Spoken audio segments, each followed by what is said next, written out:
Inside the secret world of the surveillance industry. Heavy, very heavy. You can intercept the communication of your targets, send fake short messages. Our undercover reporter exposes the spy merchants willing to sell powerful eavesdropping equipment to anyone willing to pay. We don't know who is the end user, and we don't care. We have done it before. It can cost up to 20 million euros. Europe's most advanced producers of spyware explain how they circumvent international sanctions with ease. First, we are okay with Iran. Of course, it's subject to export restriction, but this is something that we can manage. We hear of the damage that surveillance technology can do to democracy. E quindi sostanzialmente avevano bisogno di un sistema quanto piuttosto i dissidenti politici. And we expose the methods used to cover their tracks. We can sell to your shell company, no brand. No any brand. We wipe everything, wipe everything. There will be no logo, even use a fake email account. How many other Italians has exported these in, let me say, deep grade countries? Lots.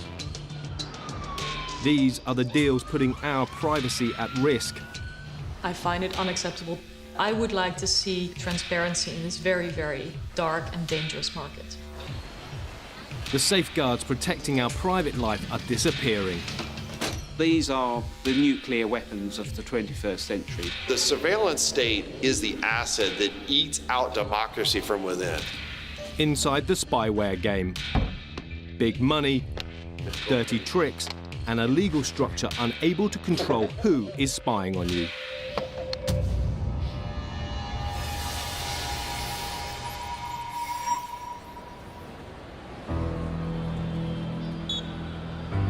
Edward Snowden, the defense contractor who leaked information about U.S. surveillance methods. They had charged him in the U.S. courts with espionage, theft, and conversion of government property. Edward Snowden blew the whistle on a secret program of mass surveillance carried out by the United States government and its allies. You ultimately have to make a choice about what do you have a greater commitment to, the law or to justice. Al Jazeera's investigative unit enters this hidden world where companies make and sell equipment to intelligence and law enforcement agencies. Talk of Russian hacking, of Democratic Party emails. Released by WikiLeaks. Tended to interfere with the U.S. election process. It's a global multi-million-dollar industry whose products can capture your life on your phone, tablet, and computer. One that operates with few controls and little political oversight. Even as a politician who is responsible for human rights, foreign policy, specifically export controls, it is difficult for me to know how big this market is. These companies operate in the dark. When these technologies end up in the wrong hands, they end up with agencies which have a very proven and bloody history of repression and human rights abuse. For many of the companies in the high-tech arena, they will sell their surveillance wares to anybody who wants to buy them. It doesn't matter what the morality or the ethics are. I have a service, I have surveillance. I can sell it to the highest bidder. It doesn't matter. Who cares?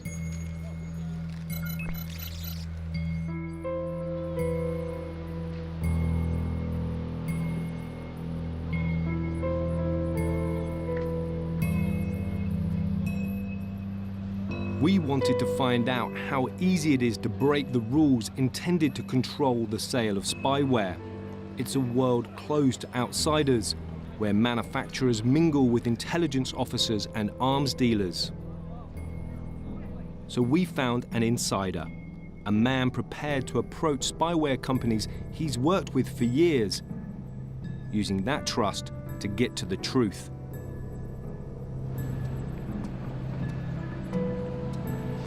We agreed to protect his identity and refer to him simply as James.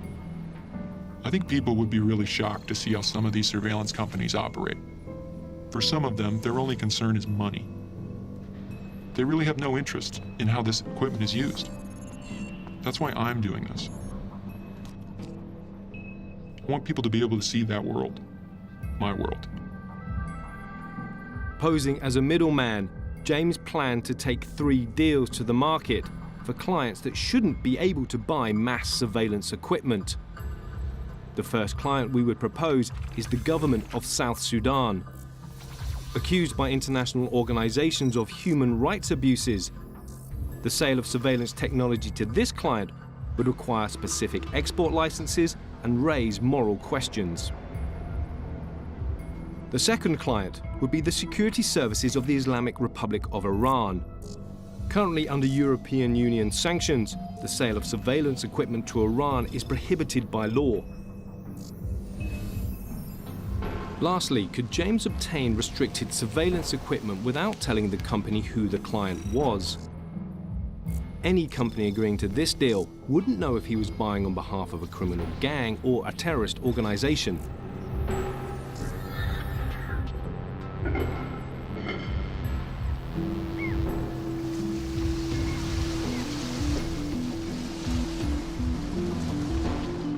The first product James would try to buy for his clients is an interception device called an IMSI catcher.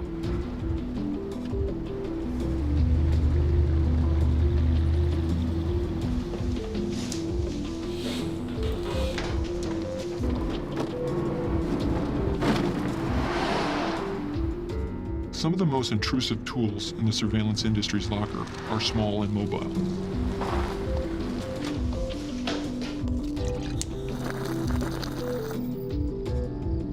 An IMSI catcher is a portable surveillance device that can be driven to anywhere the target is. Some are as small as a suitcase. You could be sat at home drinking coffee or reading the paper. And as soon as the IMSI catcher is turned on, it tricks your phone and potentially all the other phones in the area into locking onto its system.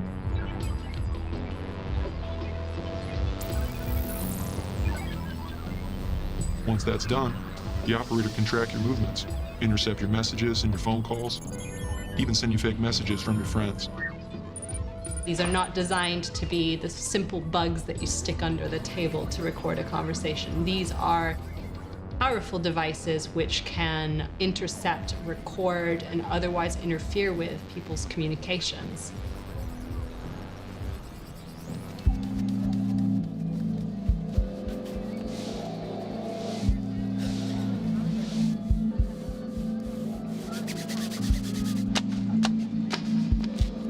But where could our undercover reporter find such a device? He began his search in Mexico at a conference for the world's surveillance industry. James used his contacts to set up a meeting with Marco Braccioli, senior vice president of the Italian surveillance firm Area, a big player with several government contracts. Would he sell us IMSI catchers for use in South Sudan? How does it work with the IMSIs? I've heard there's a lot of gray market activity. There are some people that is trying to sell in the gray market. How? Where do they get that from? Ukraine and Russia. What about your IMSIs? Are these your own products? We design the IMSI and we make them produce in Turkey. Right. Let's go grab some lunch. While they walked, Marco bragged about having a close relationship with the Italian government, which he said helped smooth the export process. If there is a real need, I can ask informally our authorities is before to waste time and waste money and waste. Is this possible or not?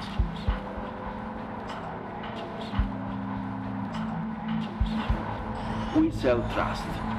We don't sell products. First of all, we sell trust. So, you can work at the border of the woods, but inside.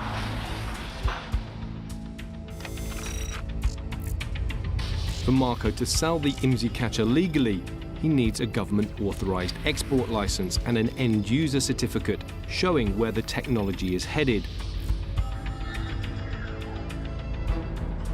Marco explained that when it's a sensitive destination, like South Sudan, the industry sometimes sends the equipment via another country.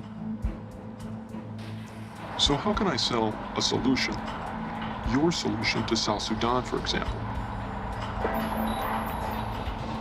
If I have an end user statement signed in Tanzania, and then Tanzania give as a gift this system to South Sudan, is something that I can't control as a company.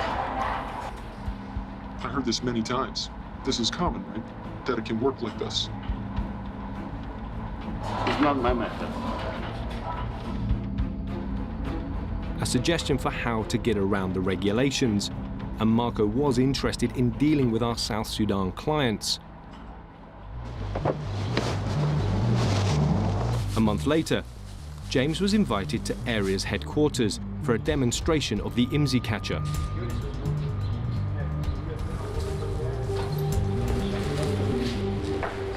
The plan is we do a tour of the building, present what can be presented to the customer when they come. So that's the big one. This is a suitcase size. This is the frequencies. This is one bidirectional antenna. You can intercept the communication of your targets or even control the communications, meaning that you can send fake short messages.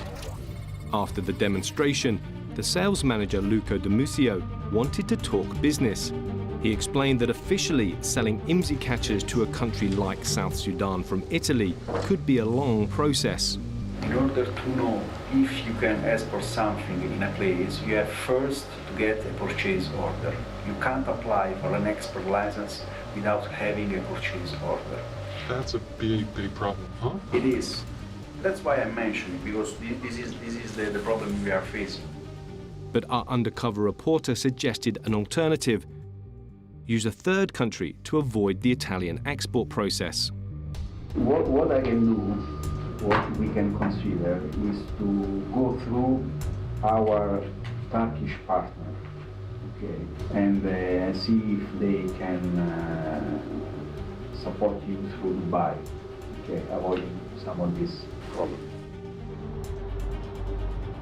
While we waited for Area's answer, James moved on to our next client, Iran, and our second product. This equipment could monitor the internet traffic of an entire country. In the industry, this technology is known as an IP intercept system. It constantly monitors the data being sent over the internet.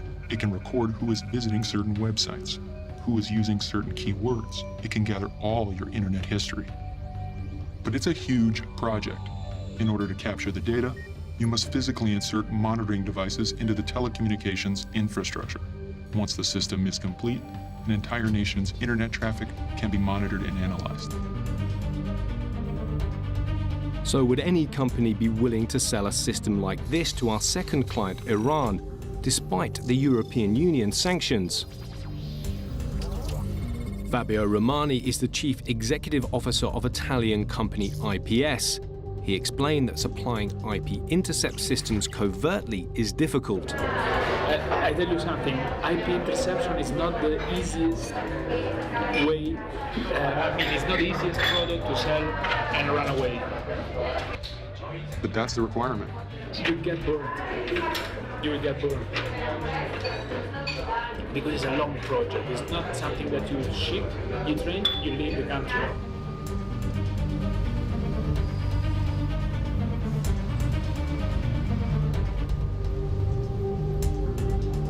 Despite these warnings, when James raised the prospect of a deal to sell intercept systems to Iran, Fabio seemed tempted.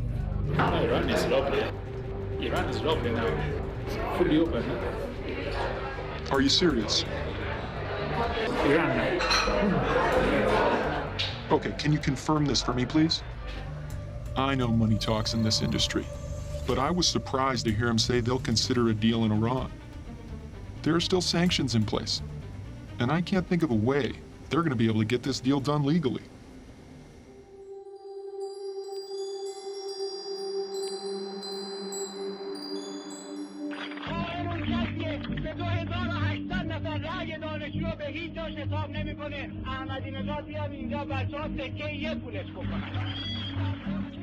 Abbas Hakimzadeh knows about Iran's surveillance regime. His involvement in student protests during elections in 2009 brought him to the attention of the then government of Mahmoud Ahmadinejad. He was targeted as someone to watch. متوجه شدیم که اینها یعنی به اصطلاح سیستم امنیتی ایران به تکنولوژی‌های دست پیدا کرده. یعنی از این طریق هم میتونستن ایمیل افراد رو هک بکنن. تلفن‌های موبایل به عنوان میکروفون استفاده می‌کردن. صداهایی که توی اتاق بود رو میتونستن گوش بکنن و اونا ریکورد بکنن. With his communications as evidence, the Iranian authorities arrested Abbas. یه اتاق کوچیک بود، یه شیر آب داشت با دیوارهای بلند، پنجره بالای بالا. منو برد توی اتاق بازجویی و مثلا 2-3 ساعت فقط منو کتک زد. مشت و لگد توی صورت، توی پا، توی کمر.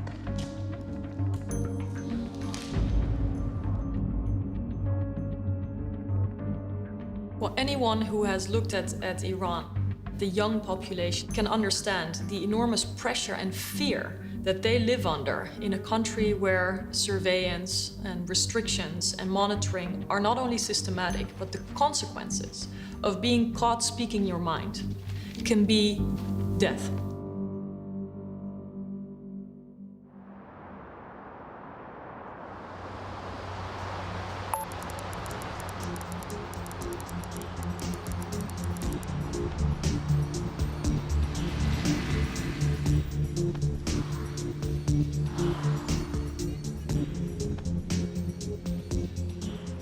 James was invited to the IPS headquarters near Rome.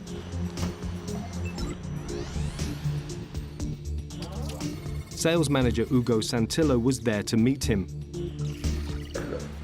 First, as I wrote you, we are okay with the Iran. Okay. Yeah, it is for our virgin countries and virgin customers. But Ugo appears to know that IP intercept systems cannot currently be legally sold to Iran from Italy. We're talking about IP interception for Iran. Okay, now we are talking about something that is classified, okay? So, in this way, of course, it's subject to export restriction. But this is something that we can manage. Fortunately, we have a sister company, Lazy. So we can manage to, I mean, at the end of the day, we are supplying just off-the-shelf hardware with some software. By using IPS's sister company, Racy, Ugo could describe the product as a simple traffic management system on the export paperwork. That avoids strict surveillance equipment regulations and circumvents international sanctions on Iran. Sells some software for analytics of statistics to traffic congestion.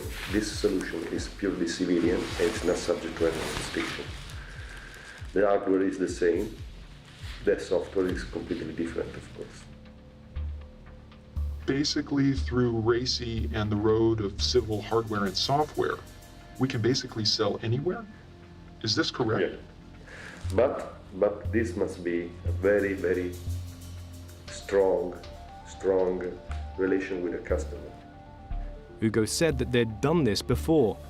We sell only this, and we have at least, I think, 20 countries in the world. Not so far, nothing happens because we are very, let's say, conservative and prudent to manage this thing. There are huge rewards for a contract of this size. It's something that can cost up to 20 million. Are you talking euros or US? Euro. In 4 months from payment, they had the system. They will have the system. Running? Right. With the agreement in place, he suggested that all communication should be very discreet. everything will be in white label. I mean, all the documents that we will provide them. Of course. Would be, talking about interception. We use, let's say, dummy words, flowers instead of IP, but there will be no logo. The company will be called the supplier, and the customer will be the client.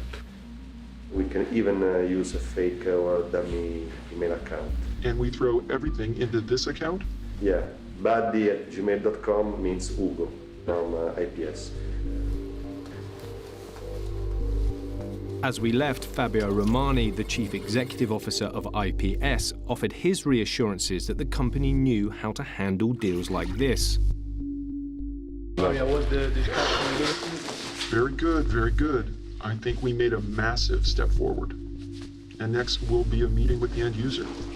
Don't be worried about the export license. Don't be worried about this. It's something that we usually manage. Your ask will not be bored. I will take care of it. The footage that I've just seen confirms my concern about the actual practices that are going on, that are not in line with how EU regulations function today. Some suppliers won't respect restrictions, but this is among the most blatant and explicit references to circumventing the law, and I think that that is disturbing. The company will be called the supplier. We sell only this, and we have at least, I think, 20 countries in the world. You won't get any license to ship to Iran. They are circumventing the regulation on 428 on dual-use items. They will be subject to violation of money laundering because they submit a crime, they make a profit, and then will be minimum 5 to 10 years.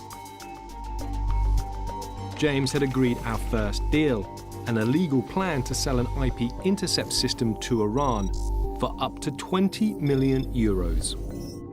We asked IPS and RACI for a response to the evidence that they were prepared to break the law by shipping to Iran in this way. The RACI group said that they operate with full respect of the regulations.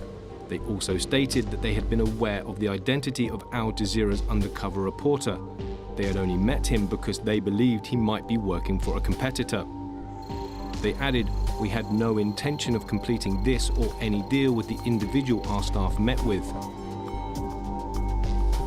Any deal that we may have discussed with him would have been dependent on obtaining full legal authorization from the authorities."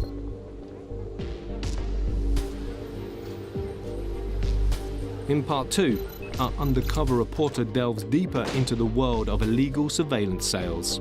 We reveal those prepared to sell to war zones in partnership with their intelligence service. Did you check with the authorities and did they give you the green light?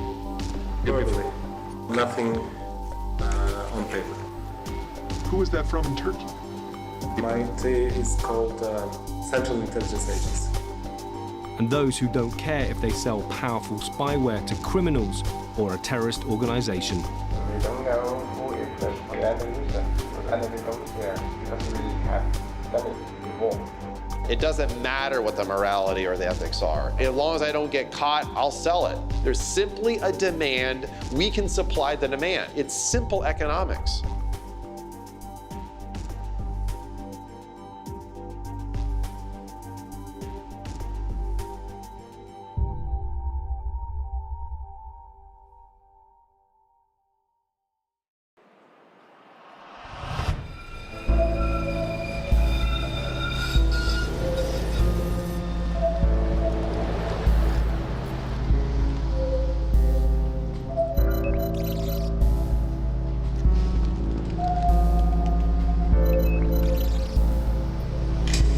Al Jazeera's investigative unit has used an insider to infiltrate the secret world of the surveillance industry, exposing the deals that are putting our private communications at risk.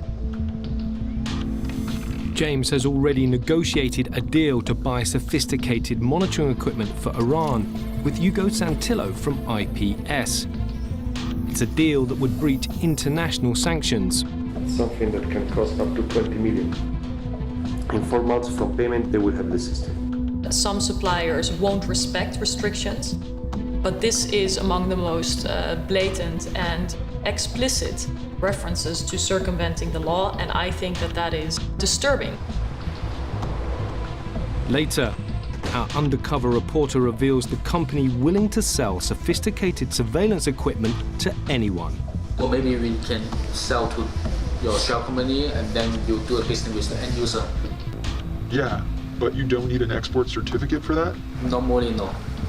Because normally we will not say this is the IMSI catcher. We say this is a Wi-Fi router.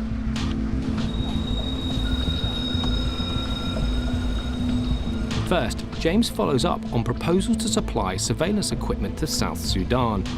He traveled to Rome to meet again with Area Vice President Marco Braccioli.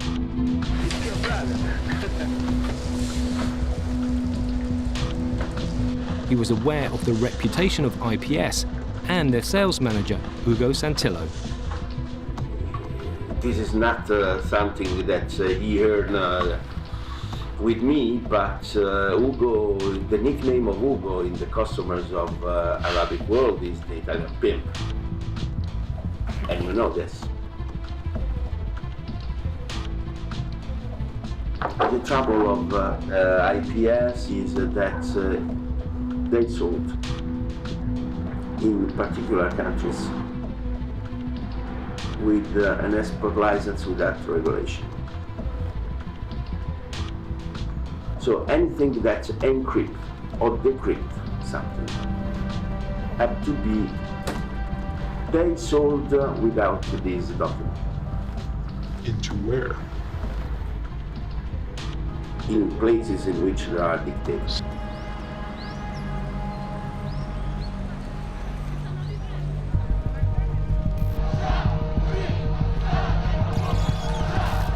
But in the surveillance world, it's not just IPS that may have profited from deals with dictators. The Arab Spring uprisings demonstrated the power of popular protest, but it was also a gold rush for the surveillance industry. The region's leaders raced to crack down on the protest organizers.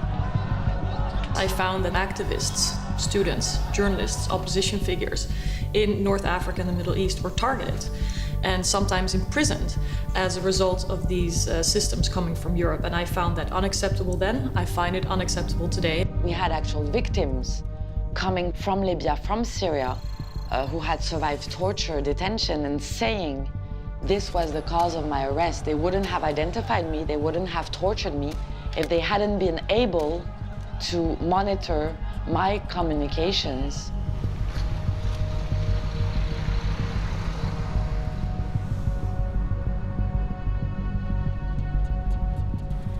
Aware of growing dissent, Bashar al-Assad, the Syrian president, sought to improve his country's surveillance capabilities in 2009.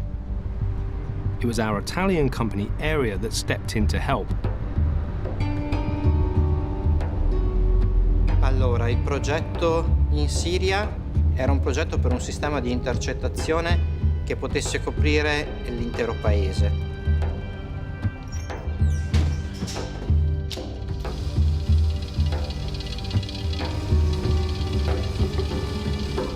This man was employed by Area to work on the contract. He'd been told the €13 million system was a civil project bought to assist in criminal investigations. But on a trip to Damascus, he realized the targets of the surveillance technology were Assad's political opponents.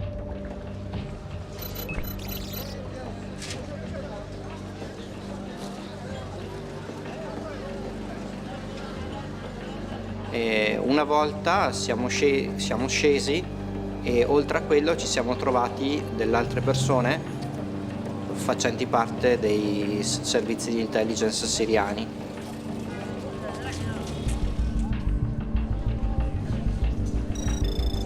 E quindi avevano assolutamente bisogno di capire chi potevano essere coloro che avrebbero cominciato a creare i primi disordini, le prime rivolte contro il regime. E quindi sostanzialmente avevano bisogno di un sistema che non servisse per trovare i criminali quanto piuttosto i dissidenti politici. È come andare a comprare un coltello da cucina e trovarti qualcuno che ti sta dicendo che ti vende un fucile mitragliatore, cioè una cosa completamente differente. He informed Area's management, but he says he was told the company wasn't responsible for how the system would be used. Nel senso che quando tu crei un sistema di questo genere non puoi pensare di venderlo senza nessuna gestione da un punto di vista etico della cosa. He took his evidence to the media. Public protests followed, and Area withdrew from the project. At the time, the company claimed that they had a valid export license to supply Syria, and that they had no desire to be accomplices to repression. Throughout history, corporations and individuals have profited from war. The surveillance industry is really just carrying on a tradition there. In December 2016, Area's activities in Syria caught up with them. Italian authorities raided their Milan headquarters. Company executives were accused of falsifying the export documents relating to the Syrian deal. And nearly 8 million euros that the company had received from the Syrian authorities was seized. When James next met Area's Vice President Marco Braccioli to discuss our South Sudan deal, he appeared untroubled by the ongoing investigation. So they are investigating all the Italian market around some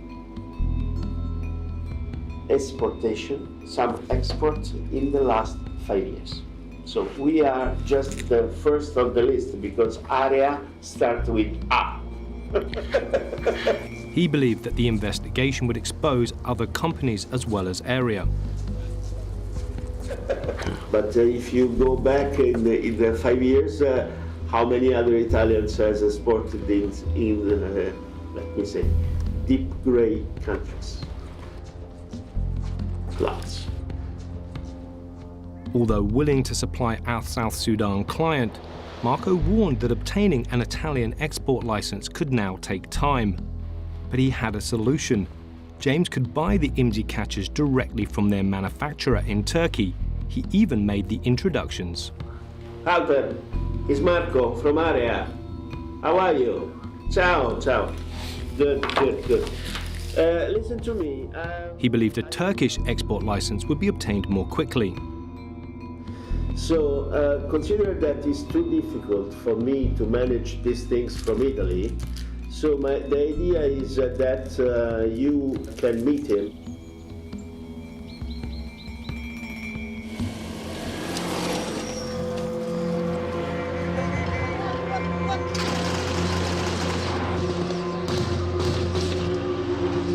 Since 2013, tribal and political conflict in South Sudan has led to the deaths of tens of thousands of civilians. The government has been accused of human rights atrocities. The violence has resulted in European Union sanctions and calls for an international arms embargo.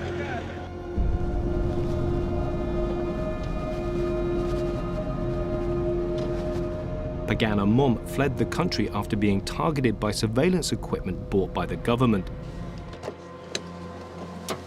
In 2013, he was a senior member of the leadership before disagreements with the president led to him being arrested and falsely accused of plotting a coup.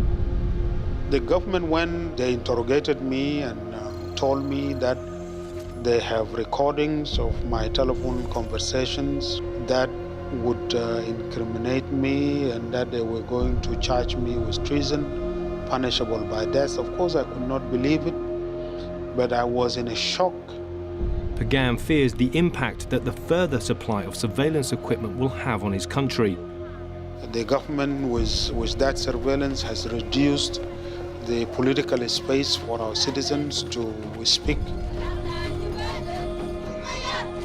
The right of freedom of speech has been curtailed, even to speak in private.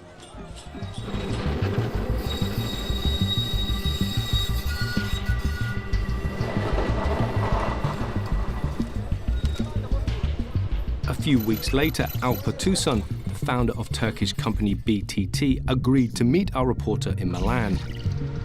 it would finally conclude our deal to supply South Sudan's military with IMSI catchers. Hi, how are you?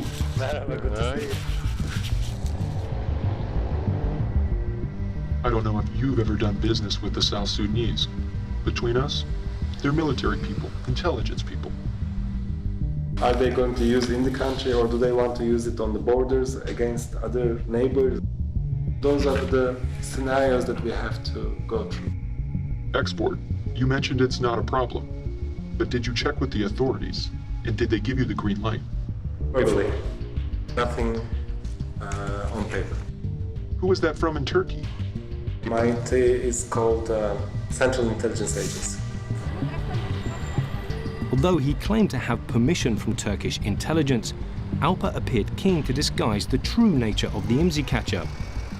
Anything which is considered to be dual use, which is our case, because my equipment is actually a telecommunication equipment. I don't want to mention the software inside, but actually it's a box where you can make calls through it. Why don't you want to mention the software inside? What's the problem with that? Then I need to go a longer procedure.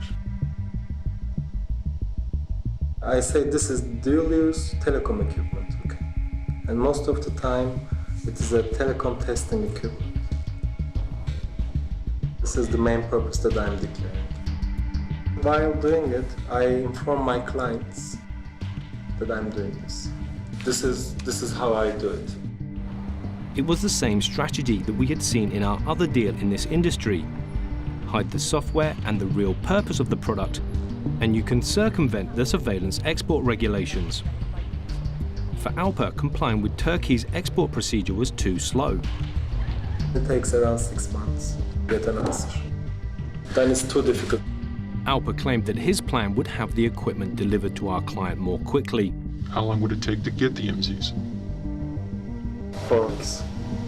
I find it absolutely unacceptable that there are people willing to sell to countries where the human rights violations are obvious. South Sudan could be on the brink of massive violence. To conduct this surveillance in violation of the law, this is absolutely very dangerous. And it becomes actually weapons of mass destruction. I do believe that every individual, no matter who their employer is, should really look themselves in the mirror and wonder, what am I doing? These are the things that states that want to get ahead in their security capabilities, they'll pay big money for. These are the nuclear weapons of the 21st century. We approached BTT with our evidence, but they failed to provide a response. We also asked Area about the behavior of their staff and whether they represented the ethics of the company. Area works with the relevant governments to ensure the proper export and legal use of our equipment. They added that they wouldn't be able to comment further until they had seen the evidence. We've very rarely actually seen this clear evidence of how companies attempt to go around regulations and seek to go around regulations. If that is happening on a massive scale, that is hugely concerning. We're not talking here about regulation, about an export control. We're talking about criminal qualification, saying that these commercial agreements amount to complicity, to torture, to crimes against humanity or war crimes.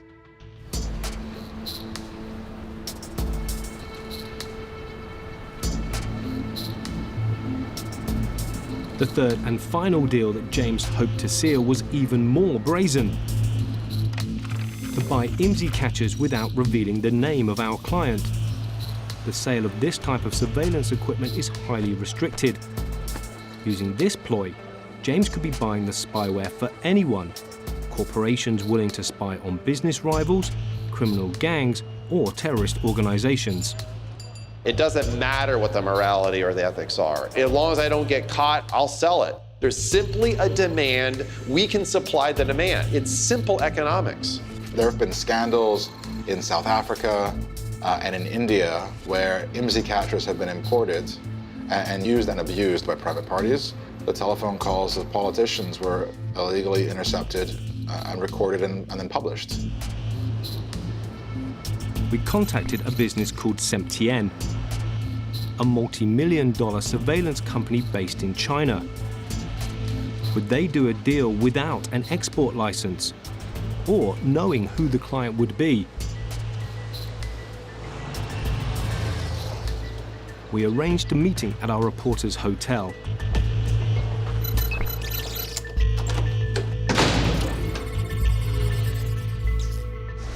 Heavy, very heavy.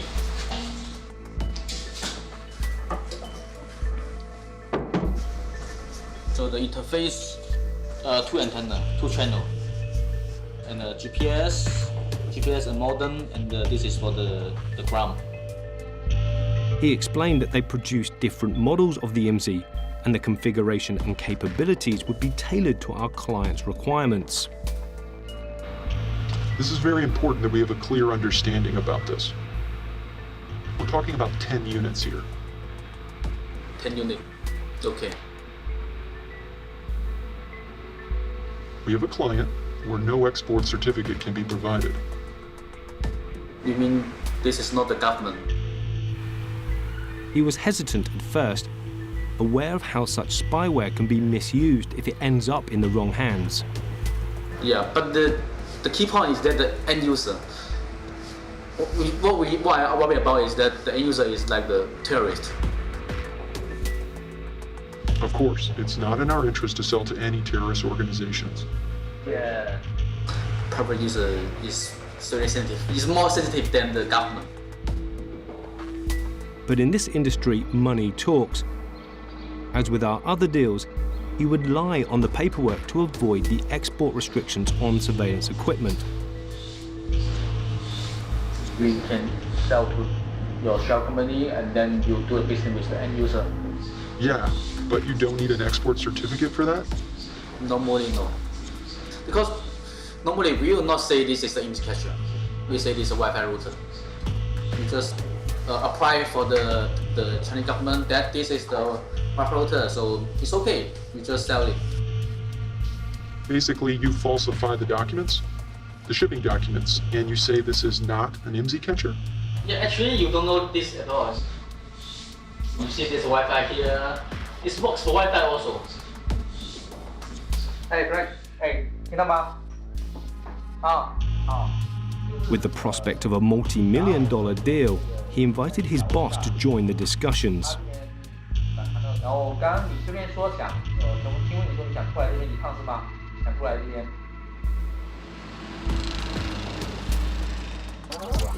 When Semtian co-founder Frank Fung arrived, he had no desire to know who the clients would be. What would be the suggestion? How can we sell it to private users? 就我们只卖给深客户，之前我们提到过说，我们先卖给他，就是他对接这种客户。对。我们是这样，我们不想直接卖给，直接面对这些人。Yeah, we don't face to the private company. We face to you only. So you face to the private user, but for the service like the delivery training, we don't buy us. Yeah, but for contract, I think we only for you. Okay, so we can do it through a shell company, basically. Shell company. Yes. You've done that before. We have done it. We don't know who is the private company and who is the end user, and we don't care about it. This way it's good because we have done it before. They would also remove any reference to their company from the IMSI catcher. We don't print any sentence logo here. Yeah. Brand, no brand. No any brand. We wipe everything. With the plan agreed, the conversation turns to the payment. What's the price for a unit like this? $200,000 to $300,000. It's possible for you to give us order before the end of this year. I have to reach some performance, so that's my concern. It's truly remarkable when you consider what the implications of this might be. For many of these companies, all they care about is that the cache is green. They don't seem to care at all. And that's what's really concerning. Who's going to be using this? Are they going to be criminals? Are they going to be gangs? private businessman to spy on his opponents. It shows that these companies and this business has developed in total secrecy, above the law, above any kind of regulation, and this is very frightening and problematic. We asked SEMTN for a response to our findings, but they have not replied. After 4 months posing as a middleman in the surveillance industry, James appeared to have found companies willing to supply both the clients that we proposed, as well as one seller not caring where the equipment ends up.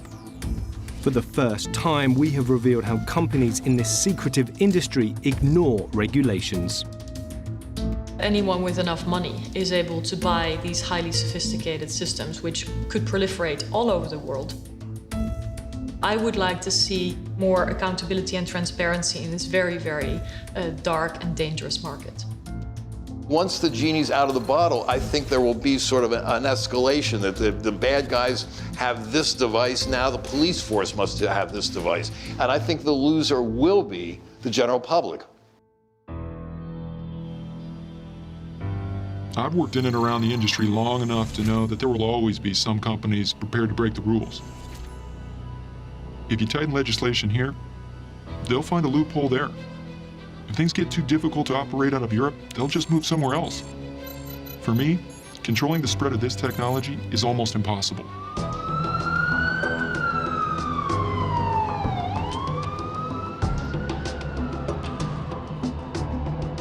The surveillance state is the asset that eats out democracy from within. If we can't find a way to bring surveillance and the practice of surveillance within the rule of law, it's going to have huge effects for democracy.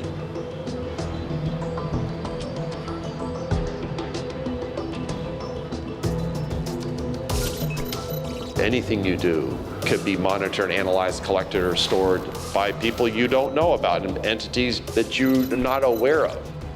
When you sell a tank to a government in Central Africa, you don't have to worry about that tank rolling through the streets of Paris. It stays in Africa. But this spying technology has a way of coming back.